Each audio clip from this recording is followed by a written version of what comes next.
Hello, ഞാൻ ഷാരി സൂരജ്. അപ്പോൾ ഇന്ന് ഒത്തിരി സന്തോഷമുണ്ട്. ഓഗസ്റ്റ് 27 ഞങ്ങൾക്ക് വിസ ഗ്രാൻഡായി. ഞങ്ങൾ ഓസ്ട്രേലിയയിലേക്ക് പോകാനുള്ള ഒരു തയ്യാറെടുപ്പിലായിരുന്നു. അപ്പോൾ പെർമനൻറ്റ് റെസിഡൻസി 27 നമുക്ക് മൂന്നാൾക്കും വന്നിട്ടുണ്ട്, ഫാമിലിക്ക്.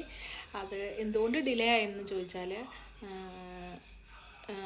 കഴിഞ്ഞ ഫിനാൻഷ്യൽ ഇയർ ഓസ്ട്രേലിയൻ കലണ്ടർ അനുസരിച്ചിട്ട് ജൂൺ ടു ജൂൺ ആണ്. അപ്പോൾ ജൂൺ 2024 ആയപ്പോഴേക്കും അവരുടെ ഒരു ഡെഡ് ലൈൻ അവർ മീറ്റ് ചെയ്തു.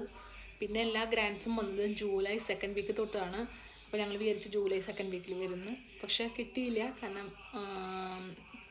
ഫസ്റ്റ് അവർ റൂറൽ റീജിയണൽ ഏരിയാസിലുള്ള നഴ്സസിനാണ് ആദ്യം കൊടുത്തത്. അപ്പം നമുക്ക് ഡിലേ ആയി.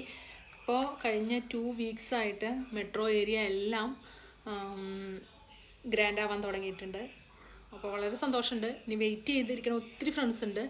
അവരെല്ലാം പേടിക്കൊന്നും വേണ്ട, പെട്ടെന്ന് തന്നെ എല്ലാവർക്കും ഗ്രാൻഡ്സ് കിട്ടും. കാരണം ഇതിൻ്റെ ബിറ്റ്വീനിലെ ഒരു വെയിറ്റിംഗ് ടൈം എന്ന് പറയുന്നത് നമുക്ക് ഭയങ്കര എന്താ പറയുക, ഒരു സ്ട്രെസ്സ് തരുന്ന കാര്യമാണ്. ഡെയിലി ഞാൻ മൊബൈലൊക്കെ എടുത്ത് നോക്കുമായിരുന്നു രാത്രിയിൽ, വിസ ഗ്രാൻഡായോ പിന്നെ ഉറക്കമില്ല, അങ്ങനത്തെ കുറേ കാര്യങ്ങളുണ്ടായി.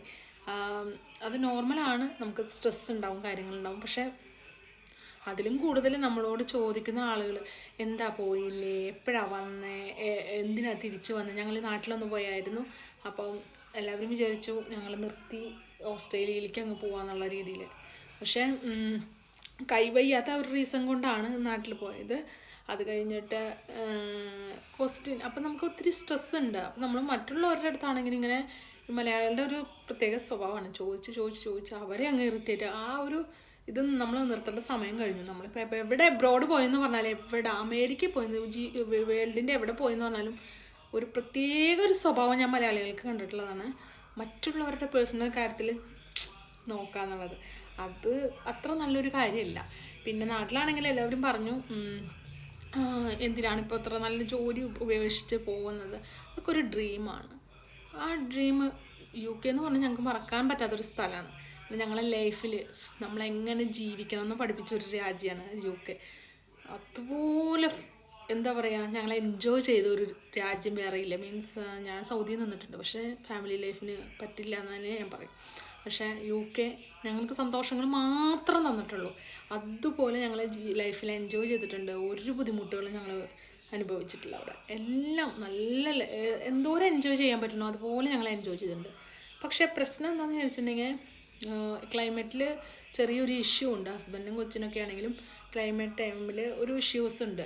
അപ്പോൾ അത് നമ്മൾ ലൈഫ് ലോങ് ഇവിടെ നിൽക്കുമ്പോൾ അതൊരു വലിയ ഇഷ്യൂ തന്നെയാണ്. ലൈഫ് ലോങ് നിൽക്കുമ്പോൾ, അപ്പോൾ നമ്മളൊരു വീടൊക്കെ എടുത്ത് നമ്മളിവിടെ സെറ്റിലായി നിൽക്കുമ്പോൾ അതൊരു ഇഷ്യൂ തന്നെയാണ്. പിന്നെ അതിനും കൂടുതൽ ഓസ്ട്രേലിയ പോകണം എന്നുള്ളൊരാഗ്രഹം ഉണ്ടല്ലോ, അത് മുൻതൂക്കം അതിനായതുകൊണ്ട് അതിലോട്ട് മാറിയെന്ന് മാത്രം. അല്ലാതെ ഞങ്ങളെപ്പോഴും മിസ് ചെയ്യും ഈ രാജ്യം. കാരണം വേറെ എവിടെ നിന്നും വരുമ്പോൾ ഇല്ലാത്തൊരു ഫീലിംഗ് ഈ UK എന്ന് പറഞ്ഞൊരു രാജ്യത്ത് നിന്ന് ഞങ്ങൾ പോകുമ്പോൾ എപ്പോഴും ഉണ്ട്. കാരണം ഞങ്ങൾക്ക് ഭയങ്കര ഇഷ്ടമുള്ളൊരു രാജ്യമാണ് UK. നല്ലൊരു അടിപൊളി ലൈഫും ഒക്കെ എല്ലാം കൊണ്ട് ഞങ്ങൾക്ക് ഭയങ്കര ഇഷ്ടമാണ്. പക്ഷേ ഞാൻ OET പാസ് ചെയ്ത സമയത്ത് 2019 ഓസ്ട്രേലിയ വരാൻ വേണ്ടിയിട്ട് ഫസ്റ്റ് എൻ്റെ പ്രിഫറൻസ് ഓസ്ട്രേലിയ ആയിരുന്നു. അപ്പോൾ ഞാൻ MWT ഏജൻസീനെ കോണ്ടാക്ട് ചെയ്തു. അങ്ങനെ ചോദിച്ചപ്പോൾ 15 to 20 ലാക്കാണ് അവർ ബ്രിഡ്ജിങ് കോഴ്സും എല്ലാം കൂടി പറയുന്നത്. പക്ഷെ നമുക്ക് ഫിനാൻഷ്യലി സ്റ്റേബിൾ അല്ലാത്തതുകൊണ്ട് ലാസ്റ്റ് OET എക്സ്പയറി ആവുമെന്ന് തോന്നിയപ്പോൾ നമ്മൾ ജനുവരിയിൽ ഇവിടേക്ക് ആപ്ലിക്കേഷൻ കൊടുക്കുകയും, ജനുവരി 2020 ഞാൻ ആപ്ലിക്കേഷൻ കൊടുത്തു. മാർച്ച് 2023 ഞാൻ ഇവിടെ എത്തി. ഒരു 2 month ഓൺലൈൻ പ്രോസസ്സിങ് ഉണ്ടായിരുന്നു. വളരെ ഈസി ആയിരുന്നു ഇവിടെ എത്താനായിട്ട്. അപ്പോൾ പിന്നെ ആ ഒരു ഡ്രീം അവിടെ വെച്ച് അവസാനിച്ചു എന്ന് വിചാരിച്ചു. കാരണം നമുക്കിനി ഇല്ല. പക്ഷേ ഇവിടെ വന്നിട്ട് ഞാൻ ഒരു നഷ്ടം എന്ന് എനിക്കില്ല. കാരണം എല്ലാം ഇതായിരുന്നു. പിന്നെ ഈ ക്ലൈമറ്റിൻ്റെ ചെറിയ ഇഷ്യൂ അത്രയേ ഉള്ളൂ.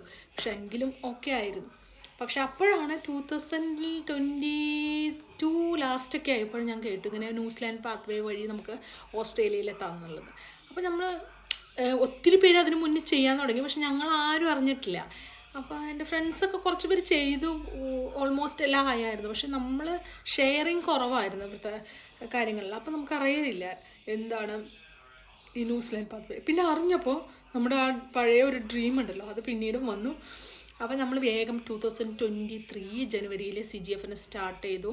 സ്റ്റാർട്ട് ചെയ്ത് പിന്നെ ആൻമാർക്ക് ജൂണിൽ ചെയ്തു. ഒക്ടോബർ 23 ഞാൻ ഇൻ്റർവ്യൂ അറ്റൻഡ് ചെയ്യുന്നത്. അപ്പോൾ സിഡ്നിയിലെ ഒരു ഹോസ്പിറ്റലിലേക്ക് അങ്ങനെ നോമിനേഷൻ വൈകി. അത് ഓഫർ ലെറ്റർ ജനുവരിയിൽ കിട്ടിയെങ്കിലും നോമിനേഷൻ April 4th 2024 കിട്ടിയത്. നോമിനേഷൻ കിട്ടി ഞാനൊരു 3 ഡേയ്സിനുള്ളിൽ തന്നെ വിസ ആപ്ലിക്കേഷൻ നടത്തി 7th. അത് കഴിഞ്ഞ് 2 ദിവസം കഴിഞ്ഞപ്പോൾ മെഡിക്കൽ ചെയ്തു. മെഡിക്കൽ എനിക്ക് ലാഭമായിരുന്നു. ഇവിടെ എല്ലാവർക്കും അറിയാം UK എയർലൈനിൽ ചെയ്യുന്നതിനേക്കാളും പൈസ വളരെ കുറവാണ് നമ്മുടെ ഈ നാട്ടിൽ കിംസിൽ ചെയ്യുമ്പോൾ. മെഡിക്കൽ ഞാൻ നാട്ടിലായതുകൊണ്ട് നാട്ടിൽ നിന്നാണ് ചെയ്തത്. അത് ചെയ്ത് ഞാൻ പിന്നെ മെഡിക്കൽ ഒരു 5 ഡേയ്സിനുള്ളിൽ ക്ലിയറായി.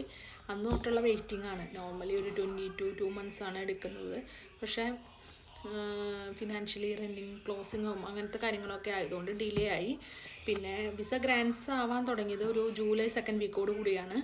അങ്ങനെ ചെയ്തപ്പോഴും ഈ റൂറൽ റീജിയണൽ ഏരിയാസാണ് അവർ പ്രിഫറൻസ് നൽകിയത്. പക്ഷെ കഴിഞ്ഞ ഒരു വീക്കിൽ എനിക്ക് തോന്നുന്നു ഒത്തിരി പേർക്ക്, എനിക്കറിയാവുന്ന 10-30 പേർക്ക് തന്നെ ഗ്രാൻസ് വന്നിട്ടുണ്ട്. സോ ഇനി വെയിറ്റ് ചെയ്യുന്നവർ ഒട്ടും ടെൻഷൻ അടിക്കേണ്ട, പെട്ടെന്ന് തന്നെ വിസ വരും. ആരും ടെൻഷൻ അടിക്കേണ്ട ആവശ്യമില്ല. ഈ സ്ട്രെസ് എന്ന് പറഞ്ഞാൽ ഭയങ്കര ഒരു സ്ട്രെസ്സ് തന്നെയാണത്. ഞാനാണെങ്കിൽ ഇവിടെ വിസ കൊടുത്തു കഴിഞ്ഞാൽ പിന്നെ ഓരോ ദിവസവും വിസ വന്നോ എന്ന് ഫോണിൽ നോക്കി, വൈകുന്നേരങ്ങളിലാണല്ലോ അത് വരുന്നത്, ടൈമിങ് ഇതായതുകൊണ്ട്, ഓസ്ട്രേലിയൻ ടൈമിങ്ങും ഇവിടുത്തെ ടൈമിങ്ങും ഡിഫറെൻ്റ് ആയതുകൊണ്ട്. അപ്പോൾ എനിക്ക് ഉറക്കമില്ലായിരുന്നു. പിന്നെ ലാസ്റ്റ് ഹസ്ബൻഡ് പറഞ്ഞു ഫോണിന് തൊടണ്ട, എടുത്തു വെച്ചോളാൻ. അങ്ങനെ മാറ്റി വെച്ചിട്ടാണ്. പക്ഷെ നമുക്ക് എത്ര പറഞ്ഞാലും നമുക്ക് ആ ഒരു സ്ട്രെസ്സ് തന്നെയാണ്.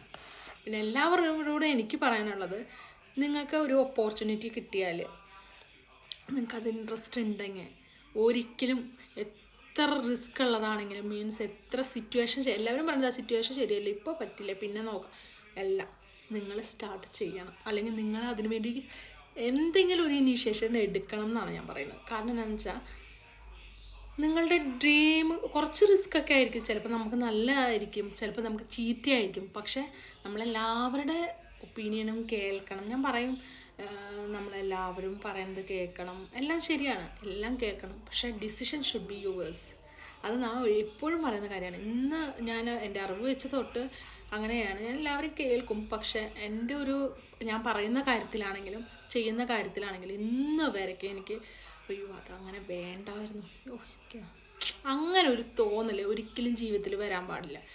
നെഗറ്റീവായാലും പോസിറ്റീവായാലും നിങ്ങളെടുത്ത ഒരു ഡിസിഷനാണ് എന്നൊരു മൈൻഡ് സെറ്റ് ആക്കി കഴിഞ്ഞിട്ടുണ്ടെങ്കിൽ ആരും അതിലൊരു അഭിപ്രായം പറയാനുണ്ട. കാരണം ഇത് എൻ്റെ ഡിസിഷൻ.